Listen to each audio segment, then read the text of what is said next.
கர்த்தருக்கு ஸ்தோத்திரம். கர்த்தராகிய இயேசு கிறிஸ்துவின் இன்ப நாமத்தில் இனிய வாழ்த்துக்கள்.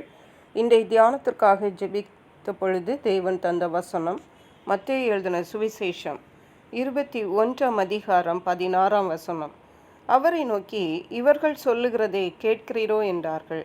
அதற்கு இயேசு, ஆம் கேட்கிறேன். குழந்தைகளுடைய வாயினாலும் பாலகருடைய வாயினாலும் துதி உண்டாகும்படி செய்தீர் என்பதை நீங்கள் ஒரு காலம் வாசிக்கவில்லையா என்றார். நம்முடைய கர்த்தராகிய இயேசு கிறிஸ்து துதிக்கு பாத்திரராக இருக்கிறார். இயேசு கிறிஸ்து இந்த உலகத்திலே மனுஷ ரூபமாக இருந்த நாட்களில் ஒரு நாள் அவர் அநேக குருடர்களையும் சப்பானிகளையும் தேவாலயத்தில் வைத்து சுஸ்தமாக்கினார். இதை பார்த்து கொண்டிருந்த சிறு பிள்ளைகள் அவர் செய்த அதிசயங்களையும் பார்த்து தாவீதின் குமாரனுக்கு ஓசன்னா என்று பாடினார்கள்.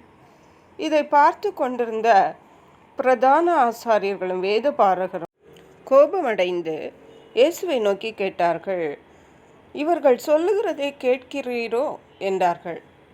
இயேசுவை பிள்ளைகள் துதிக்கிறார்கள் அவர் செய்த அற்புதங்களின் நிமித்தம்.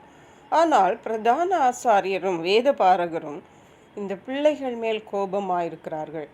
அவர்கள் இயேசுவிடம் இதை கேட்கிறீரோ என்று கேட்டபோது இயேசு சொன்னார், ஆம் கேட்கிறேன்.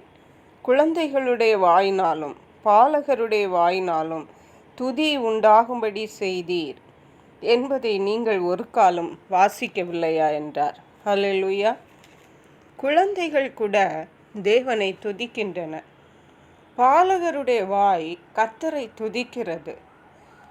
சங்கீதங்களின் புஸ்தகம் 8ஆம் சங்கீதம் 2ஆம் வசனம் இவ்விதமாக சொல்லுகிறது, பகைஞனையும் பழிக்காரனையும் அடக்கி போட தேவரீர் உம்முடைய சத்துருக்களின் நிமித்தம் குழந்தைகள் பாலகர் வாயினால் பலன் உண்டு பண்ணினீர் என்று. இந்த வார்த்தை தான் இயேசு கிறிஸ்துவுடைய வாழ்க்கையிலே இங்கே நிறைவேறுகிறதை பார்க்கிறோம். தேவன் செய்த அதிசயங்களுக்காக நாம் கர்த்தரை துதிக்கிறவர்களாக காணப்பட வேண்டும்.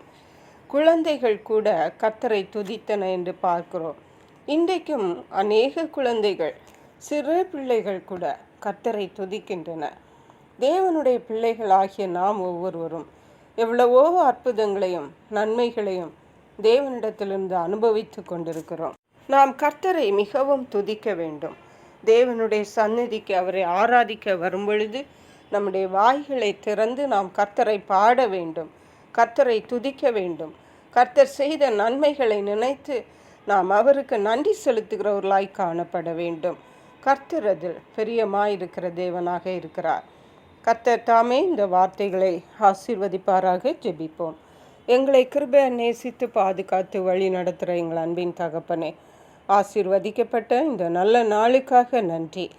இந்த நாளிலும் குழந்தைகளும் பாலகர்களும் கர்த்தரை துதிக்கும் பொழுது உடைய இரத்தத்தாலே மீட்கப்பட்ட நாங்கள் ஒவ்வொருவரும் நாங்கள் உம்மை துதிக்காமல் இருப்பது எப்படி?